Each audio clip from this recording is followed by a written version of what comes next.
A'udzu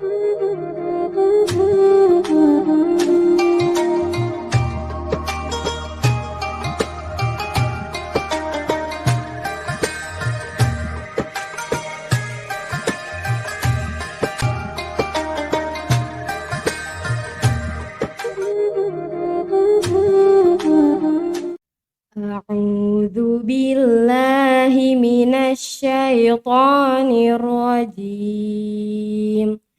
Bismillahirrahmanirrahim. Wa Ismail wal Yasa wa Yunus wa Luta wa kullan faddalna 'alal 'alamin wa min abaihim wa dzurriyyatihim wa ikhwanihim wajtabainahum wa hadainahum ila siratim mustaqim. Shadaqallahul azim.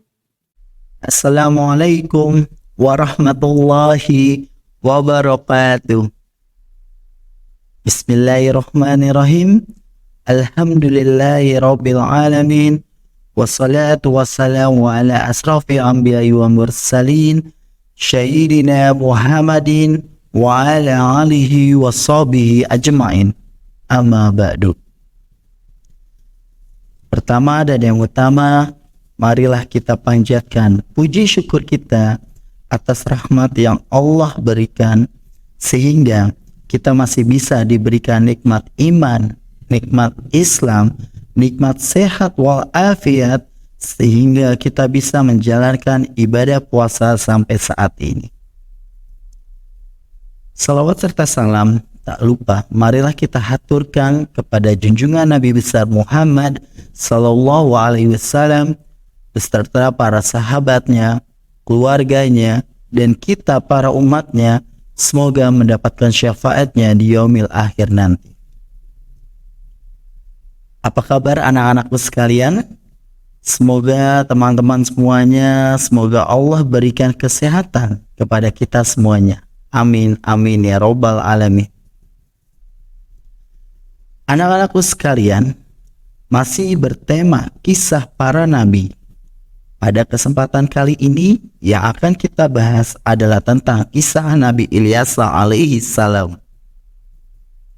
Tentunya setiap kisah Nabi kita perlu ketahui dan kita pelajari perjuangannya dan keteladanannya dalam menyebarkan dakwah untuk menyembah Allah dan menjalankan perintah Allah Subhanahu wa taala.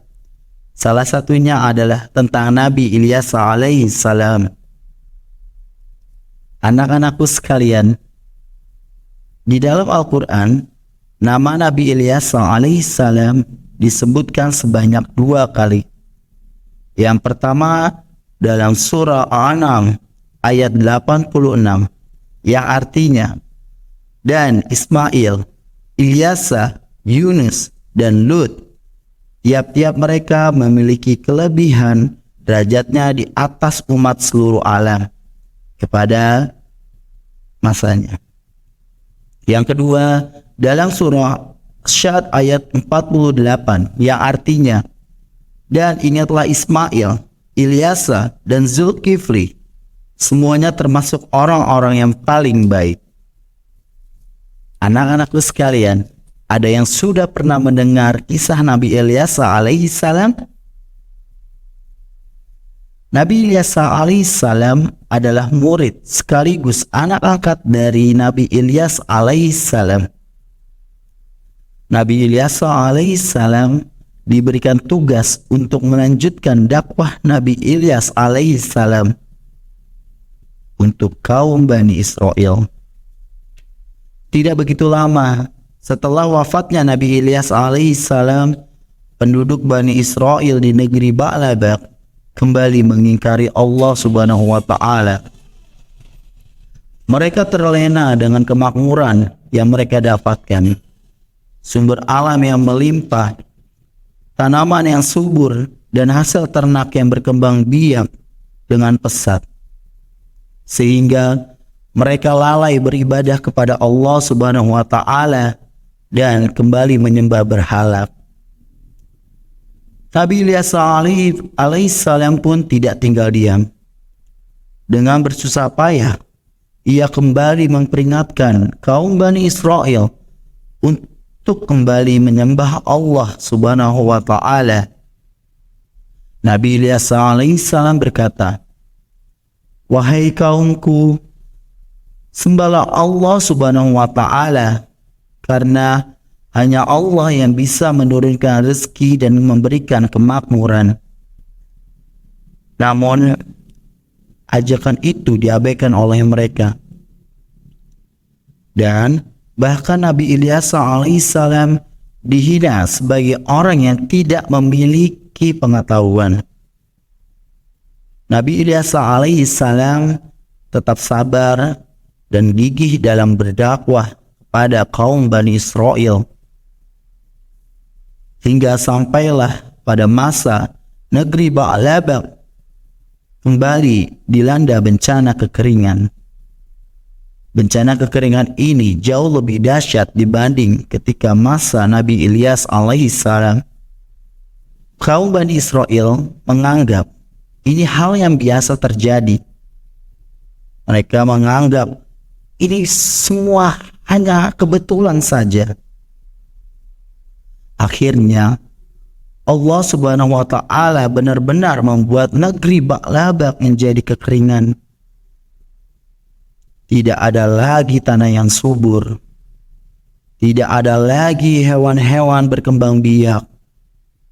Tidak ada lagi tanaman-tanaman tumbuh. Binatang-binatang itu mati sia-sia. Hingga sebagian besar penduduk kehabisan bahan makanan. Mereka mati kelaparan dan juga kehausan. Negeri Ba'labak pun menjadi hancur dan tidak ada lagi yang tersisa. Yang ada hanyalah Nabi Ilyas alaihissalam dan para pengikutnya. Kemudian Nabi Ilyas alaihissalam dan para pengikutnya melakukan hijrah. Di sana mereka diberikan berkah oleh Allah Subhanahu wa Ta'ala. Diberikan kemakmuran oleh Allah Subhanahu wa Ta'ala. Anak-anakku sekalian, tentu banyak hikmah dan pelajaran yang bisa kita ambil dari kisah Nabi Ilyas alaihissalam kali ini. Tentunya ini bisa menjadi pembelajaran buat kita semuanya. Hikmah apa yang bisa kita ambil dari kisah Nabi Ilyas alaihissalam?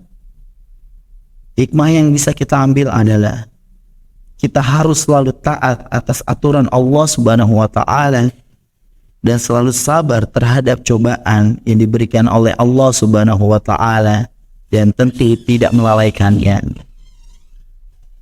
Anak-anakku sekalian, semoga ini bisa menjadi bekal kalian semuanya untuk menjalani hari-hari dengan penuh ketaatan kepada Allah Subhanahu wa Ta'ala. Itulah kisah dari Nabi Ilyas alaihissalam. Kurang lebihnya mohon maaf. Wassalamualaikum warahmatullahi wabarakatuh.